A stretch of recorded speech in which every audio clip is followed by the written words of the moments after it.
Hello, my name is Natasha Goswell and I'm the System Director of Nursing Professional Practice at Torbay in South Devon NHS Foundation Trust. Torbay is an integrated care organisation that delivers patient care in the acute, community and social care settings. And this is quite a unique proposition as we became an integrated care organisation back in 2015, which was one of the first in the country. So a little bit about me. My role at Torbay is to deliver against the Chief Nurse's priorities around quality and safety and workforce. So I drive the nursing quality agenda and workforce agenda across the organisation. And I also oversee urgent emergency care, planned care and healthcare of the older person, portfolios as well, and the nursing voice in those arenas. I've been a registered nurse for over 21 years, qualified in 1999, and my background is cardiology. After I completed my cardiology aspects, I moved into quality improvement, and I've been a senior nurse working in 3 different organisations across 3 different integrated care system regions. And as part of my cardiology training, I undertook a degree in critical and specialist care and cardiac nursing, and then I moved into an advanced practice master's in developing cardiology nursing practice in that arena. And as part of my development, I looked into a master's in healthcare leadership and have moved on to undertake this course, and my last piece was around building collaborative leadership across health and care organisations with the King's Fund. When I joined the Florence Nightingale Foundation Scholarship, in particular the Aspiring Directors of Nursing Leadership Scholarship, I was really impressed with the programme that they were presenting in relation to not only delivering on your experience, but the impact your experience has on others and exposing vulnerability. And I guess when I started the course, I thought that I was welcomed by everybody who was on our cohort, and the variability of everybody's experience was really overwhelming. But it also inspired me to understand how our network could develop, not just through the course, but for longer term benefit. So as part of that, there was a few standout experiences for me, and in particular, the first one was our RADA experience. And I thought, well, what impact will doing arts and drama have on me, not only as an individual but as a professional? But oh my goodness, that was such a great experience, just in relation to how emotional it was, how vulnerable I felt, but actually how inspiring it was to be able to really build yourself back up and be able to present yourself in a way that has a massive impact, not just on yourself, your colleagues, but on the patients, your staff. And I really understood the beginning of how sentence structures and delivery of message was really important. And for me, being in a sort of director of nursing role, looking towards a chief nurse position, looking at how the board works, was really helpful experience. And I think it brought us as a group, brought us all closer together. And we were all able to share our experiences in lots of different ways. And boy, do you need to have a day off afterwards, because it really does exhaust you. The other impact that I felt was from the time we did boardroom etiquette and looking at your colours. And in a way, I never really truly appreciated how what you wear has such an impact on the dynamics of a board. and how when you present yourself with the colours that you wear, that builds not only your own confidence, but the confidence is leaked, I suppose, exudes from yourself across to others. But interestingly, really understanding how the dynamics of a board works and what board etiquette is, and then experiencing that in practice, and really reflecting on that has been very empowering.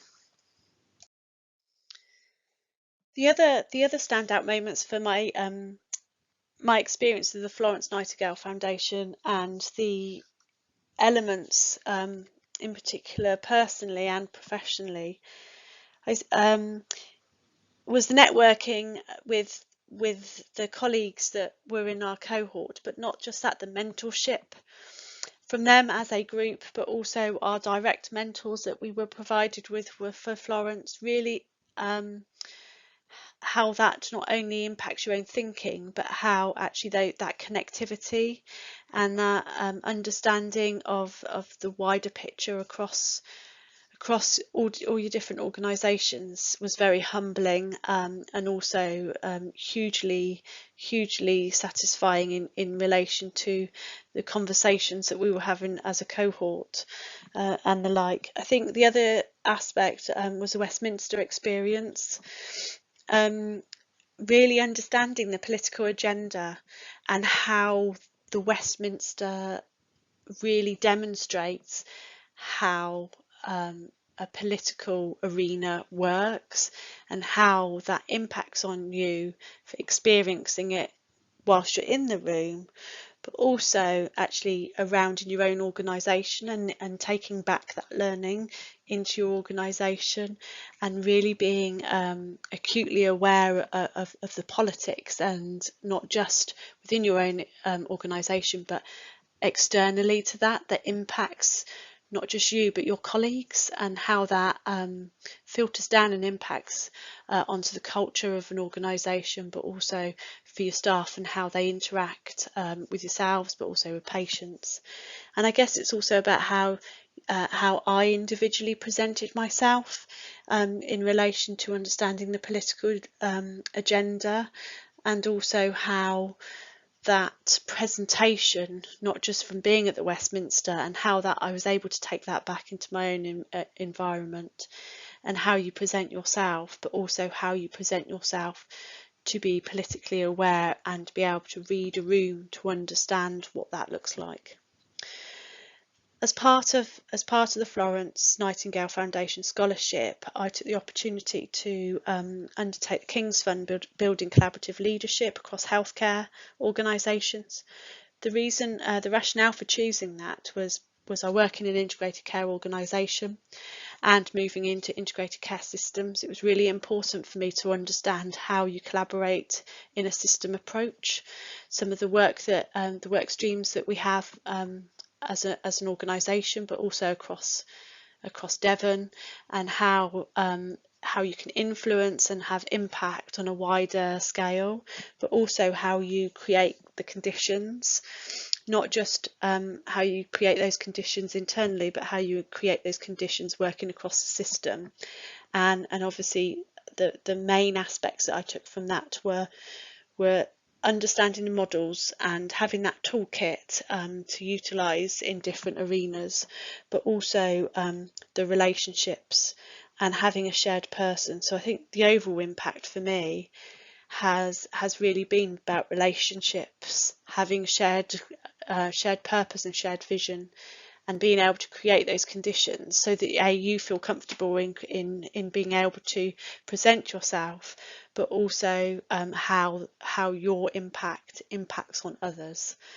The experience has been amazing. I've loved every minute of it, and being exposed to all these different types of experiences has really profoundly had an effect on me as an individual in relation to my personal interactions, but also my professional interactions.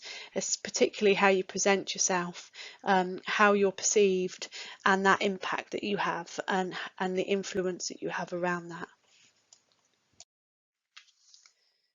My project for the Florence Nightingale Foundation is ward accreditation, and there is lots of research in relation to ward accreditation, and Torbay in South Devon is one of the 14 pilot sites for Pathway to Excellence as part of the Chief Nursing Officer's shared collective leadership priorities, and ward accreditation is part of those. And the reason I chose it was starting at Torbay, I soon realised that the nurses, the ward managers, the matrons, our associate directors of nursing, complete loads of audits, but not really centralised and not really looking at the data to improve, to really undertake quality improvement in order to benefit patient experience, safety, and patient outcomes. So the project itself started with us undertaking some scoping exercises around what already exists, and really looking at how we were going to take that information and pass it on. So we developed a design council, and as part of that, obviously, we looked at shared decision making. So it wasn't me making the decisions, it wasn't my ward accreditation lead nurse, it was the ward staff, the data teams, really looking at how we can undertake quality measures and provide leadership in that area to really drive through different cultures and behaviours to have an impact on our patients' outcomes and improve the quality and safety in our ward areas, and mapping that to our CQC outcomes, the key lines of inquiry. And I think from our experience, we looked at the different tools that there were across the country. We benchmarked those, and lots of different organisations provided us the data, and we're hugely thankful for the work that they've done and helping us choose which ones we were going to test. So we tested the accreditation scheme in 7 areas, 7 inpatient areas, both on our acute site and our community site. And we developed a resource pack and communicated out widely through our ward managers and ward staff as part of that design council. And at the time we set up an assurance peer group who were the ones that were going out undertaking the accreditation, and they presented the findings to us, and we devised a dashboard and a heat map, and we were able to understand that our accreditation scheme would be on the condition of 14 different standards, and in those standards there was 216 different key lines of inquiry, so a mammoth undertaking. But actually what we have seen is an improvement plan. Each ward has an improvement plan following their accreditation scheme, and that they're assessed according to some key criteria.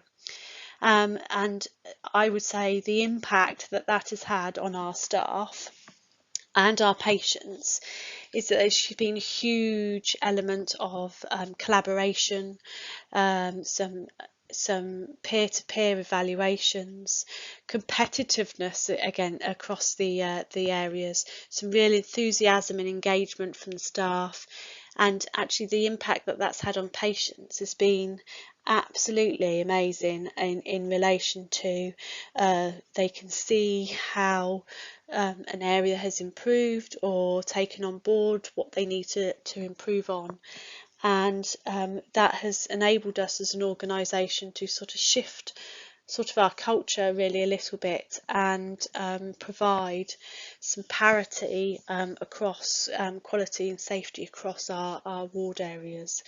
We are looking obviously to look at our policies around this and develop it further. So we've been in the sort of the design period, and we've looked at what our operating principles will be, and the measures of our outcome measures are obviously our patient safety aspects, so in relation to falls, pressure ulcers, end of life care, and so that has enabled us to really choose and decide how we move forward. So we're just on the evaluation of our pilot, and we will be looking to formalise that and learn at each stage. We've done PDSA cycles, so we've really followed quality improvement methodology. So we've undertaken the model of improvement, and at each stage we have tested and reviewed and evaluated, made tweaks, and we're now looking at how we can launch this much more trust-wide, and we will continue to evaluate and look at our patient outcome data to ensure this correlates, and the other aspect we will be correlating it against is our CQC. So as I've said previously, in regard to our ward accreditation programme, quality improvement programme that we enacted and started at Torbay, I'd like to obviously describe a little bit more around the impact that has. It's really helped our nurses, midwives and care staff to understand what the expected standards are at ward level. I think fundamentally it's provided care to chair assurance on quality of care, and demonstrates compliance with the 14 fundamental standards, but also with the 16 CQC standards as well. It has enabled continuous improvement in patient safety and experience, and we have encouraged and do continue to encourage staff engagement in local quality improvement projects. The ward accreditation programme and project has enabled a focus on accountability, and it's also encouraged shared governance and decision making by identifying exemplary practice as well as obviously areas for development. The impact of the accreditation programme has enabled sharing of learning and development of best practice and shared across each other, and it has created a culture of pride and accomplishment, as well as creating a competitive environment as well, which is great for staff development and staff well-being. The programme has reduced unwarranted variation, so that element of standardisation and quality assurance of the accreditation tool has enabled the wards to really understand what good quality patient care looks like, and the impact that has on patient safety and staff safety across the organisation. I'd like to take the opportunity to thank you, the Florence Nightingale Foundation, for me being part of the Aspiring Directors of Nursing programme. I've really benefited from that, but also a big thank you to my sponsor, Health Education England. And I would say the key messages from the programme is the learning, development and exposure that the programme provides has enabled me to really grow as a leader, develop new toolkits and gain a complete network of colleagues, but also friends. The scholarship has enabled me to test out some aspects of the toolkit, and as I've said before, it has consolidated my learning and preparations for the next steps of my career, and it's really qualified my ability to be curious and to navigate areas of healthcare that I wouldn't have previously explored. And by meaning of that, I'm working in partnerships to better improve our population health of our patient population. I would also like to thank my organisation, Torbay in South Devon, for allowing me to go off and be able to develop and utilise the experiences within my practice, and I look forward to the future. Thank you very much.